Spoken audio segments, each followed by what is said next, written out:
Hello friends, good morning. നമ്മുടെ എല്ലാ T V സീരിയലിലേക്ക് എല്ലാവർക്കും സ്വാഗതം. അങ്ങനത്തെ ഭയങ്കര ടെൻഷനായിട്ട് നിൽക്കുമായിരുന്നു ശ്രുതി. എന്തോ ഭാഗ്യത്തിന് എങ്ങനെയൊക്കെയോ തലനാരിഴയ്ക്ക് രക്ഷപ്പെട്ട് ഇങ്ങനെ നിൽക്കുവാണ്. മീരെ പറഞ്ഞാൽ മതിയല്ലോ, അവളെയും കൊണ്ടാ അവളാ ഇതിനൊക്കെ കാരണമെന്ന് പറഞ്ഞാൽ നമ്മുടെ ബീരാനിക്ക് ഭയങ്കരമായിട്ട് അവിടെ കിടന്ന് ഇങ്ങനെ ദേഷ്യപ്പെടുവാണ്. അത് കഴിഞ്ഞപ്പോൾ ഇല്ലല്ലല്ലല്ലല്ലേ അല്ലേ എന്ന് പറഞ്ഞുകൊണ്ട് നമ്മുടെ സച്ചി അവിടെ നിന്ന് കളിയാക്കിക്കൊണ്ടിരിക്കുകയാണ് ശ്രുതിയെ. ഈ സമയത്ത് ബീരാനിക്ക് അവിടെ എന്ത് ചെയ്യാൻ, അവളെ തന്നെ വിളിച്ചിട്ട് വേറെ കാര്യമുള്ളെന്ന് പറഞ്ഞ് ഫോൺ എടുത്ത് മീരയെ വിളിക്കുക. ശ്രുതി ഈ സമയത്ത് വീട്ടിലിരുന്നിട്ട് എൻ്റെ പൊന്നെ പിടിക്കപ്പെടുമെന്നാണ് കരുതിയത്, രക്ഷപ്പെട്ടു. അയ്യോ പാവം ബീരാൻ വേണ്ടതുപോലെ ഇത് മാനേജ് ചെയ്തു എന്നൊക്കെ പറഞ്ഞിരിക്കുകയാണ് ശ്രുതിയെ. പറഞ്ഞു തീർന്നില്ല, ശ്രുതിയുടെ ഫോണിലേക്ക് അടുത്ത കോള് വരുന്നു. പറ മീര എന്നും പറഞ്ഞ് ബീരാനെന്നെ വിളിച്ചായിരുന്നേ, എല്ലാം പറഞ്ഞെന്ന് മീര. എൻ്റെ ഭാഗ്യത്തിനാ രക്ഷപ്പെട്ടതെന്ന് പറയുമ്പം എപ്പോഴും ഇങ്ങനെ രക്ഷപ്പെടുമെന്ന് നീ കരുതണ്ട കേട്ടോ. ബീരാൻ എൻ്റെ വീട്ടിലേക്ക് വരുന്നുണ്ട്, നിന്നെ കാണണമെന്ന് പറഞ്ഞെന്നും നീ പെട്ടെന്നൊന്ന് വന്നേന്നും പറയുക. ഞാനെങ്ങനെ ഇപ്പോൾ വരുന്നേ? ഈ പൊട്ടന്മാരുടെ മുന്നിൽ എൻ്റെ അച്ഛൻ മരിച്ചിട്ട് സഞ്ചാരം പോലും കഴിഞ്ഞിട്ടില്ല എന്ന് പറയുമ്പം നീ എന്നെക്കൊണ്ട് കൂടുതലൊന്നും പറയിക്കല്ലേ, എങ്ങനെയെങ്കിലും പെട്ടെന്ന് വരാൻ നോക്കാനായിട്ട് പറയുവാണ് മീര. നോക്കട്ടെ എന്നും പറഞ്ഞ് ശ്രുതി ഫോൺ അങ്ങ് കട്ട് ചെയ്തു. എങ്ങനെ ഇപ്പോൾ ഇവിടുന്ന് ചാടും എന്ന് ആലോചിച്ച് ഇങ്ങനെ നിൽക്കുക. അപ്പോഴത്തേക്കും നമ്മുടെ രേവതിയും സച്ചിയും അങ്ങോട്ടേക്ക് വന്നേ ഇങ്ങനെ ശ്രുതിയെ തന്നെ വാച്ച് ചെയ്ത് നിൽക്കുവാണ്. ശ്രുതി എങ്ങനെ പോകുമെന്ന് വിചാരിച്ച് ഇങ്ങനെ അങ്ങോട്ട് പോകാൻ ഇങ്ങനെയുള്ള വെപ്രാളം കാണിക്കുമ്പോഴത്തേക്ക് ഇവരുടെ ഒരു അകത്തേക്ക് കയറി വന്നു എന്നും പറഞ്ഞു. അപ്പം രേവതി ചിരിച്ചുകൊണ്ട് ഇങ്ങനെ നിൽക്കുക. അല്ല എന്താ ചിരിക്കുന്നതെന്ന് ശ്രുതി ചോദിച്ചു. അല്ല എന്താണ് ഇനി അടുത്ത പ്ലാൻ എന്ന് സച്ചി ചോദിച്ചു. പ്ലാനോ? പ്ലാനേ അല്ല, ഓരോന്ന് പ്ലാൻ ചെയ്തിട്ടാണല്ലോ ചെയ്യുന്നത് അല്ലേ എന്നൊക്കെ പറഞ്ഞ് സച്ചി ഇങ്ങനെ ഇരിക്കുമ്പോൾ ശ്രുതി ഇങ്ങനെ നോക്കുക കേട്ടോ.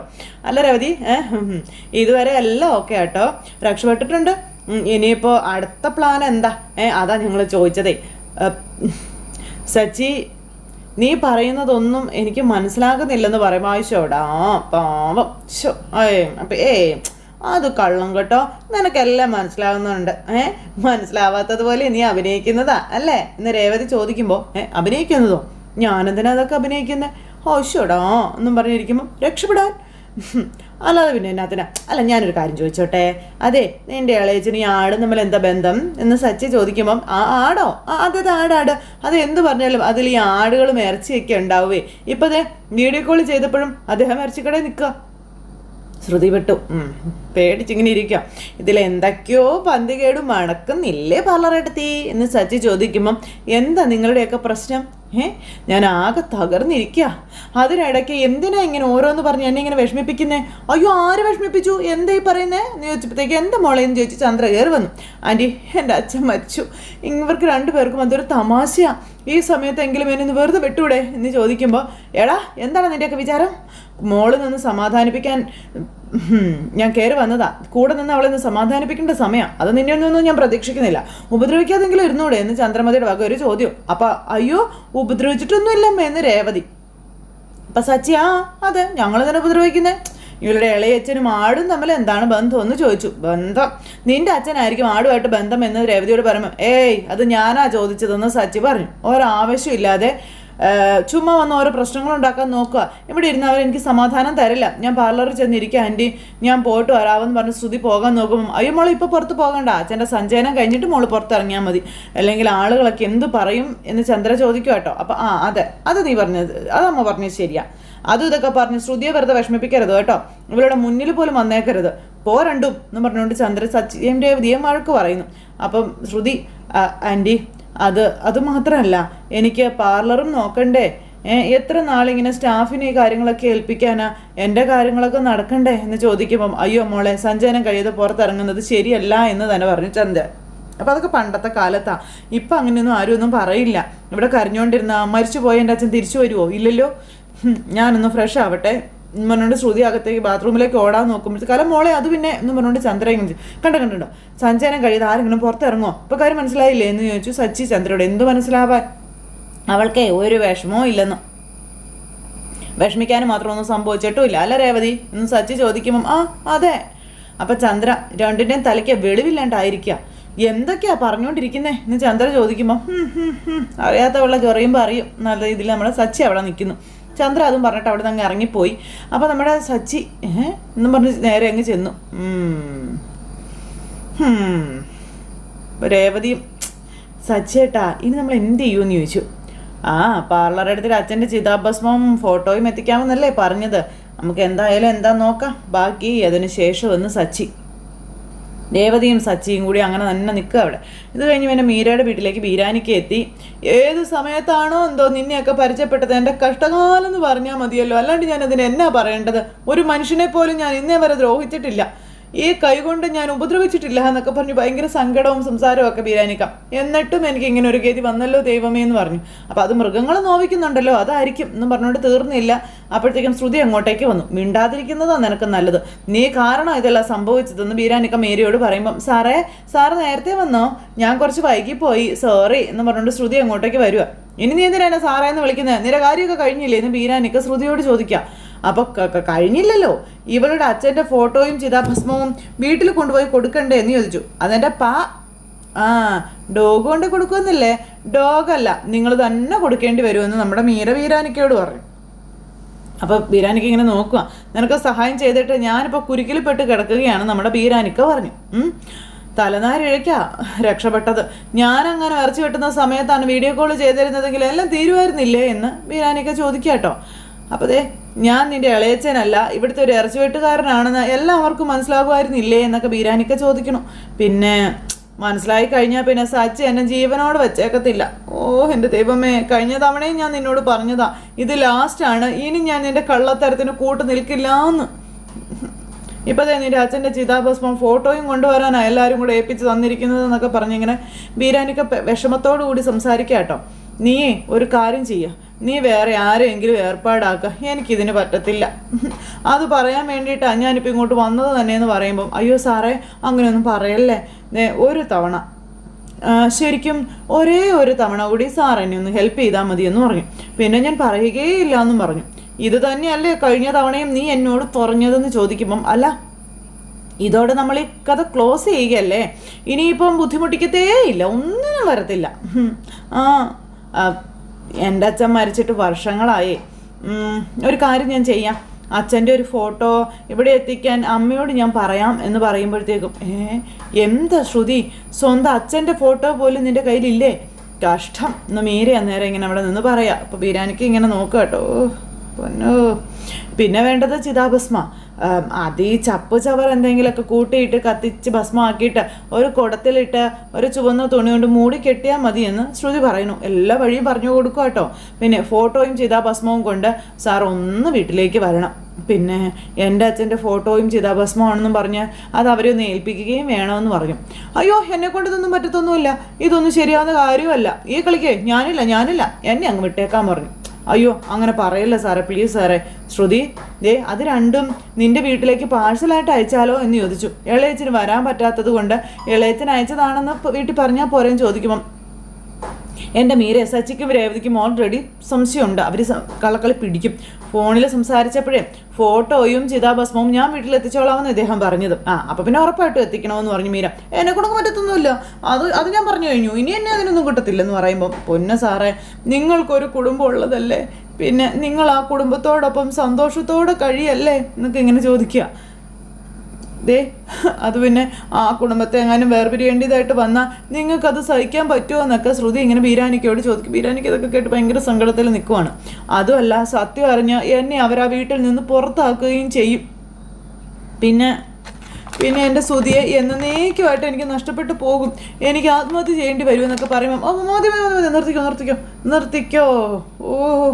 എന്നെയും കൂടി പെണ്ണ് കരയിപ്പിക്കുമല്ലോ എന്ന് പറഞ്ഞുകൊണ്ട് നമ്മുടെ ബീരാനിക്ക് ഇങ്ങനെ അവിടെ നിൽക്കുക കേട്ടോ. ആ സമയത്ത് ഫോട്ടോയും ചിതാഭസ്മല്ലേ നിനക്ക് വേണ്ടത്, അതുകൊണ്ട് വീട്ടിലേക്ക് വരാം. ശരി, നീ കരയാതിരിക്കാൻ പറഞ്ഞു. അങ്ങനെ അതും പറഞ്ഞ് ബീരാനിക്ക് ചാക്കിലാക്കി നമ്മുടെ ശ്രുതി. പിന്നെ ഒരു കാര്യം, ഇതേ ലാസ്റ്റാണ് കേട്ടോ, ഇനി എൻ്റെ സഹായം നിങ്ങൾ പ്രതീക്ഷിക്കരുത് കേട്ടോ എന്ന് പറയുമ്പം, ഇല്ല സാർ, ഇനി ഞാൻ ആവശ്യപ്പെടുകയേ ഇല്ല എന്നായി. ഇപ്പോൾ നമ്മുടെ ബീരാനിക്ക, നിൻ്റെ അച്ഛൻ്റെ ഫോട്ടോ കിട്ടിയതിന് ശേഷം എന്നെ ഒന്ന് വിളിക്ക്, ഞാൻ വരാം എന്നും പറഞ്ഞുകൊണ്ട് നമ്മുടെ ബീരാനിക്ക പറയാം. അതും പറഞ്ഞ് അദ്ദേഹം, സിനിമയിൽ പോലും ഇതുപോലുള്ള സീനുകളൊന്നും കിട്ടിയിട്ടില്ല, ഇനി ചിതാഭസ്മമായി വരുന്ന അനിയൻ ഭരതത്തിനെ ലാലേട്ടനെ പിടിക്കാം എന്നും പറഞ്ഞുകൊണ്ട് അവിടെ നിന്ന് അങ്ങോട്ടേക്ക് പോവുകയാണ് ബീരാനിക്ക. അപ്പോൾ പാവം എന്നും പറഞ്ഞുകൊണ്ട് മീര ഇങ്ങനെ പറയാം. അപ്പോൾ എന്ത് പാവം, ഞാനേ അമ്മയെ വിളിച്ച് ഫോട്ടോ എത്തിക്കാൻ പറയട്ടെ എന്നും പറഞ്ഞുകൊണ്ട് ശ്രുതി ഫോൺ എടുത്ത് അമ്മയെ വിളിക്കാൻ ഒരുങ്ങണം. പിന്നെ കാണിക്കുന്നത് ശ്രുതിയും സുധിയും അവരെല്ലാവരും അവരിങ്ങനെ ഇറങ്ങി വരുമ്പോൾ നമ്മുടെ ചന്ദ്ര അങ്ങോട്ടേക്ക് വരും കേട്ടോ. അപ്പോൾ ശ്രുതി എന്നിട്ട് അമ്മ ആ തിരുമേനിയെ വിളിച്ച് നാളെ വരണ്ടെന്ന് പറയട്ടെ എന്ന് ചോദിച്ചു. അതെന്താ പറ്റി? ശ്രുതിക്ക് ചെറിയൊരു പനിയുണ്ടെന്ന് പറഞ്ഞു. അപ്പോഴത്തേക്ക് ഇങ്ങനെ നോക്കുക കേട്ടോ ചന്ദ്ര. അപ്പോൾ അതെ ആൻറ്റി, രാവിലെ കുളിക്കാതെ ബലിയിടാൻ പറ്റില്ലല്ലോ, അതുകൊണ്ട് പനി മാറുന്നത് വരെ ബലിയിടുന്നത് ഒഴിവാക്കാമെന്ന് പറഞ്ഞു. അപ്പോൾ അതെന്താ പെട്ടെന്നൊരു പനി എന്ന് നമ്മുടെ സച്ചി ചാടിക്കയറി ചോദിച്ചു. എന്താടാ പനി? പിന്നെ ഫോൺ ചെയ്ത് ഞാൻ വരുന്നുണ്ട് കേട്ടോ എന്ന് പറഞ്ഞിട്ടാണോടാ വരുന്നത്? പോടാ അവിടെ നിന്ന് പറഞ്ഞുകൊണ്ട് ശ്രുതി ഇങ്ങനെ സച്ചിയോട് പറയാം. അപ്പോൾ ചന്ദ്ര ഇങ്ങനെ തൊട്ട് നോക്കി. എവിടെ ചൂടൊന്നും ഇല്ലല്ലോ എന്ന് പറഞ്ഞു. അല്ല, ഉള്ളിൽ പനിയുണ്ട് ആൻറ്റി. അപ്പം മുടങ്ങാതെ 41 ദിവസം ബലിയിടണം, അതിനിടയിൽ നിർത്തിയാലേ ആത്മാവിന് മോക്ഷം കിട്ടത്തില്ല എന്ന് നമ്മുടെ സച്ചി പറഞ്ഞു. ശ്രുതി, മോക്ഷം കിട്ടിയില്ലെങ്കിൽ പിന്നെ നമ്മുടെ കാര്യമൊക്കെ കുഴപ്പത്തിലാകും കേട്ടോ. അപ്പോൾ എനിക്ക് ആഗ്രഹമില്ലാത്തത് കൊണ്ടാണോ ആൻറ്റി? എൻ്റെ ആരോഗ്യ പ്രശ്നം ഇങ്ങനെ ആയിപ്പോയത് കൊണ്ടല്ലേ? അപ്പോഴത്തേക്കും അമ്മ ഇങ്ങനെ പല കാരണങ്ങളും പറഞ്ഞ് ഇടയ്ക്ക് വെച്ച് ബലിയിടുന്ന നിർത്തിയവർക്കൊക്കെ ഒരുപാട് പ്രശ്നങ്ങളൊക്കെ ഉണ്ടായിട്ടുണ്ട് കേട്ടോ. എനിക്കറിയാവുന്ന ഒരു ചേച്ചി ഇങ്ങനെ എന്തോ ഒരു കാരണം പറഞ്ഞ് ബലിയിടുന്നത് അങ്ങ് നിർത്തിയതിൻ്റെ 2ാമത്തെ നാൾ ഹോസ്പിറ്റലിലായി. അയ്യോ, എന്നിട്ട് അവരുടെ അമ്മായിയമ്മയ്ക്കുണ്ടല്ലോ എന്ന് പറഞ്ഞപ്പോഴത്തേക്ക് മതി നിർത്തിക്കോളാൻ പറഞ്ഞു ചന്ദ്ര രേവതിയോട്. അപ്പോൾ സച്ചി ഇങ്ങനെ നോക്കി നിൽക്കുക. ഇവളെല്ലാ ദിവസവും ബലി ഇട്ടോളൂ എന്ന് ചന്ദ്രമതി രേവതിയോട് പറയാം. അപ്പോഴത്തേക്ക് നമ്മുടെ സച്ചി എന്ന് ചിരിച്ചു. എന്തു വന്നാലും അവളത് മുടക്കത്തില്ല, അപ്പോൾ അതാ നല്ലത് എന്ന് രേവതി പറഞ്ഞു. എന്ന് പറഞ്ഞുകൊണ്ട് നമ്മുടെ സച്ചി ഇങ്ങനെ ഇരിക്കുക. അപ്പോഴത്തേക്കും ശ്രുതി ഇങ്ങനെ നോക്കി നിൽക്കുക. അല്ല പിന്നെ ആൻറ്റി, എൻ്റെ പനി അത് എന്ന് പറയുമ്പോഴത്തേക്കും അതൊക്കെ മരുന്ന് കഴിച്ചാലേ മാറിക്കോളും. ശ്രുതി, നീ ഇവളെ ഏതെങ്കിലും ഡോക്ടറെ കൊണ്ടുപോയി കാണിക്കാൻ പറഞ്ഞു. ഒരു ഇഞ്ചക്ഷൻ എടുത്ത് പെട്ടെന്ന് മാറിക്കോളും. ശ്രുതി, നീ പോകണ്ട, വർഷ കൂടെ പൊക്കോളൂ എന്ന് പറഞ്ഞു സച്ചി. അതെ, അന്ന് ശ്രുതിക്ക് പല്ലുവേദന വന്നപ്പോൾ വർഷയല്ലേ കൂടെ കൂട്ടിക്കൊണ്ട് പോയത്. അവളാകുമ്പോൾ ഡോക്ടറോട് കാര്യങ്ങളൊക്കെ തുറന്നു പറഞ്ഞോളൂ എന്ന് പറഞ്ഞു. അപ്പോൾ അന്നും പറഞ്ഞിരിക്കുവാണ് നമ്മുടെ ശ്രുതി. അയ്യോ, എനിക്ക് ഡോക്ടറൊന്നും കാണണ്ട, ഞാൻ മരുന്ന് വാങ്ങിച്ച് കഴിച്ചോളാമെന്ന് പറഞ്ഞു ശ്രുതിയെ. അപ്പോൾ വേണ്ട, ഡോക്ടറെ കാണണമെന്ന് പറഞ്ഞു. അപ്പോഴത്തേക്കും ശ്രീകാന്തും വർഷയും കൂടെ ഇറങ്ങി വന്നു. അതെ, എല്ലാവരോടും കൂടെ ആയിട്ട് ഞങ്ങൾക്കൊരു കാര്യം പറയാനുണ്ട്. അച്ഛൻ എവിടെയെന്ന് ചോദിച്ചു ശ്രീകാന്ത്. അപ്പോഴത്തേക്കും അങ്കിൾ എന്നും പറഞ്ഞുകൊണ്ട് വിളിക്കുക വർഷ. എന്താ വിളിച്ചതെന്ന് ചോദിച്ചു രവിയേട്ടൻ അങ്ങ് വന്നു. അച്ഛൻ അങ്ങ് വന്നൊരു കാര്യം പറയാനുണ്ടെന്ന് പറഞ്ഞു. അപ്പോഴത്തേക്കും അച്ഛൻ വന്നിട്ട് പറയാനാണോടാ എന്ന് പറഞ്ഞുകൊണ്ടിരിക്കുക. അപ്പോൾ കാര്യമായിട്ട് എന്താ പറയാനാണല്ലോടാ എന്ന് ചോദിച്ചു അച്ഛൻ. കാര്യമായിട്ടൊന്നും ഇല്ല അങ്കിൾ, അച്ഛൻ ഞാൻ പറയാമെന്ന് പറഞ്ഞു ശ്രീകാന്ത്. അപ്പോൾ വേണ്ട, ഞാൻ പറയാം അങ്കിൾ. അതെ, എല്ലാവരോടും കൂടി ചേർന്ന് ഞാനൊരു ചോദ്യം ചോദിക്കാം. ആരാണ് റൈറ്റ് ആൻസർ പറയുന്നത് നോക്കാമല്ലോ എന്ന് പറഞ്ഞു. അതുപോലെ ഞാൻ തന്നെ ആയിരിക്കുമല്ലോ എന്ന് പറഞ്ഞുകൊണ്ട് ശ്രുതി ഇങ്ങനെ ഇരിക്കാം. ഇതെന്താ ക്വിസ് മത്സരോ? ചോദിക്കുക. നാളത്തെ ദിവസത്തിനൊരു പ്രത്യേകതയുണ്ട്, അതെന്താണെന്ന് പറയാമോ എന്നിങ്ങനെ നമ്മുടെ വർഷ ചോദിച്ചു. ആ സമയത്ത് എന്ത് പ്രത്യേകത എന്ന് പറഞ്ഞിങ്ങനെ അങ്ങോട്ടും ഇങ്ങോട്ടും ചോദിച്ചുകൊണ്ടിരിക്കാം. ഇപ്പം പറയാൻ പറഞ്ഞു ശ്രുതിയോട്. ഞാൻ പറയാം. നാളെയാണ് ലോക കോഴിമുട്ട ദിനമെന്ന് ശ്രുതി. ഒന്ന് പോടാർക്കാം അവിടുന്ന്. അവൻ്റെ ഒരു എന്നും പറഞ്ഞുകൊണ്ട് നമ്മുടെ സച്ചി ഇങ്ങനെ നിൽക്കാം. അവൻ്റെ ഒരു കോഴിമുട്ട. നാളെ ഞങ്ങളുടെ വിവാഹ വാർഷിക ദിനമല്ലേ എന്ന് രേവതി ചോദിക്കുമ്പം കറക്റ്റ് ആൻസറാണ് ചേച്ചി എന്ന് പറഞ്ഞു വർഷേ. അപ്പം നിങ്ങൾക്ക് ആർക്കും അതൊന്നും ഓർമ്മയില്ലായിരുന്നല്ലേ എന്ന് വർഷ ചോദിക്കുമ്പം എന്നും പറഞ്ഞുകൊണ്ട് ഇങ്ങനെ ചന്ദ്രയൊക്കെ ഇരിക്കുക. നാളെ നിങ്ങളുടെ പേരിലെ പ്രത്യേക പൂജ കൊടുക്കാൻ ഞാൻ പറഞ്ഞിട്ടുണ്ടെന്ന് വർഷ ഇവിടെ രേവതി പറയുമ്പോൾ അയ്യോ, ഇതൊക്കെ കൊണ്ട് ഞാൻ രേവതി ചേച്ചി ഇഷ്ടപ്പെടുന്നത് എൻ്റെ സ്വന്തം ചേച്ചി ഉമ്മ എന്ന് പറഞ്ഞു വർഷ രേവതിക്ക് ഒരു ഉമ്മയൊക്കെ കൊടുക്കും കേട്ടോ. അപ്പോഴത്തേക്കും ചന്ദ്രയ്ക്ക് അത് ഇഷ്ടപ്പെട്ടില്ല. ചന്ദ്ര ഇങ്ങനെ എന്ന് പറഞ്ഞിരിക്കുക. അപ്പോൾ ശ്രുതി, എടാ ക്ഷേത്രത്തിൽ പൂജ മാത്രം നടത്തിയാൽ മതി, ആഘോഷമൊന്നും ഇല്ലേന്ന് ചോദിച്ചു. വെഡിങ് ആനിവേഴ്സറി ഫംഗ്ഷൻ ഗ്രാൻഡായിട്ട് നടത്തണമെന്നായിരുന്നു ഞങ്ങളുടെ ആഗ്രഹം. പക്ഷേ ഇപ്പോഴത്തെ അവസ്ഥയിൽ എങ്ങനെ നടത്താനാ? പിന്നെ ശ്രുതിയുടെ അച്ഛൻ മരിച്ചിട്ട് അധിക ദിവസമൊന്നും ആയില്ലല്ലോ എന്നിങ്ങനെ പറഞ്ഞപ്പം ശ്രുതി അത് കുഴപ്പമൊന്നുമില്ല ശ്രീകാന്തേ, നിങ്ങൾ ആഗ്രഹിച്ചതുപോലെ ഫംഗ്ഷനൊക്കെ നടത്തിക്കോ എന്ന് പറഞ്ഞു. അല്ല, അപ്പം നടത്തിക്കോ എന്ന് ശ്രുതിയും പറഞ്ഞു. അപ്പോൾ നമ്മുടെ രവിയേട്ടൻ ഇങ്ങനെ നോക്കിയിരിക്കും കേട്ടോ. അപ്പോൾ സച്ചി ഇങ്ങനെ അങ്ങോട്ടും ഇങ്ങോട്ടും നോക്കുന്നു. അയ്യോ, ഇത്തരം സന്തോഷ നിമിഷങ്ങൾ മറ്റുള്ളവർക്ക് വേണ്ടി നമ്മൾ നഷ്ടപ്പെടുത്തി കളയരുതെന്നും നിങ്ങൾ ഗ്രാൻഡായിട്ട് തന്നെ ഫംഗ്ഷൻ നടത്തിക്കോളാനും ശ്രുതി ഇങ്ങനെ ഇവരോട് പറയുക. അപ്പം അത് കേട്ടപ്പോൾ ഇവരിങ്ങനെ എല്ലാവരും അങ്ങോട്ടും ഇങ്ങോട്ടും നോക്കാം. അല്ല, ശ്രുതിയും വല്ലാത്തൊരവസ്ഥയിലാണല്ലോ, അപ്പോൾ ആഘോഷമാകുമ്പം ശ്രുതിയും ഒന്ന് റിലാക്സ് ആകും എന്ന് ശ്രുതി. അല്ല അച്ഛാ, എന്താ അച്ഛൻ്റെ അഭിപ്രായം എന്ന് ചോദിക്കുമ്പം ശ്രുതിയും പറഞ്ഞല്ലോ, ഇനിയിപ്പോൾ അവരുടെ ആഗ്രഹം പോലെ തന്നെ നടക്കട്ടെ. നിങ്ങളുടെ കല്യാണത്തിനോ കൂടാൻ കഴിഞ്ഞില്ല, ഒരുത്തി നമ്മളെ ആരെ അറിയിക്കാതെ അങ്ങ് നടത്തിയില്ലേ, ഇതിനെങ്കിലും കൂടാവല്ലോ, നിങ്ങൾ ഗംഭീരമായിട്ട് നടത്താൻ പറഞ്ഞു അമ്മ. രേവതിയെ അതിൻ്റെ ഇടയിലും അമ്പ് നിൻ്റെ നേർക്കാ വരുന്നതെന്ന് സച്ചി. അമ്മ ഞാനൊരു 1000 തവണ പറഞ്ഞിട്ടുണ്ട് ഞാനല്ല ഇവരുടെ കല്യാണം നടത്തിയത് എന്ന്. അപ്പം അത് കേട്ട് കഴിഞ്ഞപ്പോൾ അച്ഛൻ, ഇനിയിപ്പം നടത്തിയാലെന്ത് നടത്തിയില്ലെങ്കിലെന്ത്, എന്തായാലും രേവതി മോള് കാരണം നല്ലൊരു കാര്യം സംഭവിച്ചില്ലേ എന്ന് രവിയേട്ടൻ അന്നേരം ചോദിച്ചു. അവളെക്കുറിച്ച് പറഞ്ഞു അപ്പം അതങ്ങേറ്റ് പിടിച്ചോളൂ എന്ന് ചന്ദ്ര. അപ്പോൾ വർഷയ്ക്കൊക്കെ ചിരി വരുക കേട്ടോ. ഇത് കേട്ടപ്പോൾ സച്ചി, എടാ അതൊക്കെ വിട്, എവിടെ വെച്ചാൽ ഫംഗ്ഷൻ നടത്താൻ പോകുന്നത്? വീട്ടിൽ വെച്ച് വല്ലതാണോ എന്ന് ചോദിച്ചപ്പം അത് നമുക്ക് ഗ്രീൻവേ ഹോട്ടലിൽ വെച്ച് നടത്തിയാലോ വൈകിട്ട്? ഫംഗ്ഷൻ എല്ലാവരും വരണമെന്ന് പറഞ്ഞു. അപ്പം ഞങ്ങളൊക്കെ പ്രത്യേകം ക്ഷണിക്കണോ വർഷം എന്ന് രേവതി ചോദിക്കുമ്പം ആരെയൊക്കെ ക്ഷണിച്ചാലും ക്ഷണിച്ചില്ലെങ്കിലും ഒരാളെ മാത്രം മറക്കരുത് കേട്ടോ. അമ്മേനെ എന്ന് പറഞ്ഞപ്പോൾ അത് പിന്നെ ഞങ്ങൾ മറക്കും അച്ഛാ, ആദ്യം ഞങ്ങൾ വിളിക്കുക അച്ഛമ്മയാണെന്ന കാര്യം ശ്രീകാന്ത് അന്നേരം പറഞ്ഞു. അങ്ങനെ അവരെല്ലാവരും കൂടി ഹാപ്പി ആയിട്ട് ഇങ്ങനെ ഇരിക്കുന്നു. അച്ചമ്മ വന്നു കഴിയുമ്പോൾ പാലും വെള്ളത്തിൽ ശ്രുതിക്ക് വേറെ കിട്ടും, അത് വേറെ സത്യം. ഇത് കഴിഞ്ഞതിന് ശേഷം പിന്നെ കാണിക്കുന്നത് നമ്മുടെ ശ്രീകാന്ത് അവിടെ ഹോട്ടലിൽ വർക്ക് ചെയ്തുകൊണ്ടിരിക്കുന്നു. അപ്പോഴത്തേക്കും കൂട്ടുകാരൻ വന്നിട്ട് ഇത് നിൻ്റെ വെഡിങ് ആനിവേഴ്സറി അല്ലേ, ലീവ് എടുത്തുകൂടെ നിനക്ക് എന്ന് ചോദിച്ചു. അപ്പോൾ ഒരു വലിയ ഓർഡറുണ്ട്, ഞാൻ ലീവ് എടുത്താൽ ശരിയാവില്ല എന്ന് പറഞ്ഞ് ശ്രീകാന്ത് ഇങ്ങനെ ഫുഡ് കൊടുക്കുക. അങ്ങനെ ഫുഡൊക്കെ കൊടുത്തു. ഈ സമയത്ത് അവിടുത്തെ മുതലാളി, അതായത് അവിടുത്തെ മുതലാളിയുടെ മകള് ശ്രീകാന്തിൻ്റെ അടുത്തേക്ക് വരുന്നു. എന്നിട്ട് പിന്നെ അവിടുത്തെ കാര്യങ്ങളെല്ലാം ചോദിക്കുവാണ്. അപ്പോൾ അടുത്ത പണി ഓരോന്നിങ്ങനെ കൊടുത്തുകൊണ്ടേ ഇരിക്കുക. അപ്പോൾ വീട്ടിലെ വിശേഷങ്ങളും കാര്യങ്ങളും എല്ലാം നമ്മുടെ ശ്രീകാന്ത് പറയുക കേട്ടോ. പറഞ്ഞു തീർന്നില്ല, അവിടുന്ന് ഭയങ്കരമായിട്ടൊരു ഒച്ച കേട്ടു. ചെന്ന് നോക്കുമ്പോൾ ശ്രീകാന്ത് കൊടുത്തു വിട്ട് ആ ഫുഡ് നിലത്ത് വീണു.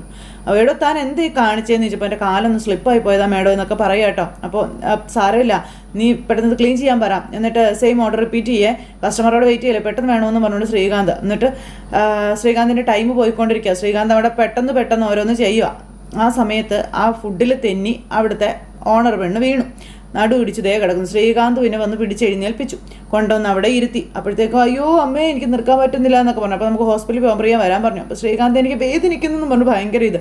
അങ്ങനെ ശ്രീകാന്ത് ആ പെണ്ണിനെ കൊണ്ട് ഹോസ്പിറ്റലിലോട്ട് പോവുക. ഈ സമയത്താണ് വർഷ അങ്ങോട്ടേക്ക് വരുന്നത്. വർഷ വരുമ്പോഴത്തേക്കും പുള്ളിക്കാരി താങ്ങി പിടിച്ചുകൊണ്ട് ശ്രീകാന്ത് വരെ ഒരു ചുവട് പോലും എടുത്ത് വെക്കാൻ എന്നെക്കൊണ്ട് പറ്റുന്നില്ല, എനിക്ക് ഭയങ്കര വേദന, അമ്മയെന്ന് വിളിച്ച് ഭയങ്കര കരച്ചിൽ. നടക്കാൻ പറ്റാത്ത പെണ്ണിനെ എടുത്തു പൊക്കിക്കൊണ്ട് നമ്മുടെ ശ്രീകാന്ത് അങ്ങോട്ടേക്ക് ചെല്ലുകയും വർഷ അങ്ങോട്ടേക്ക് വരികയും ഒരുമിച്ചായിരുന്നു.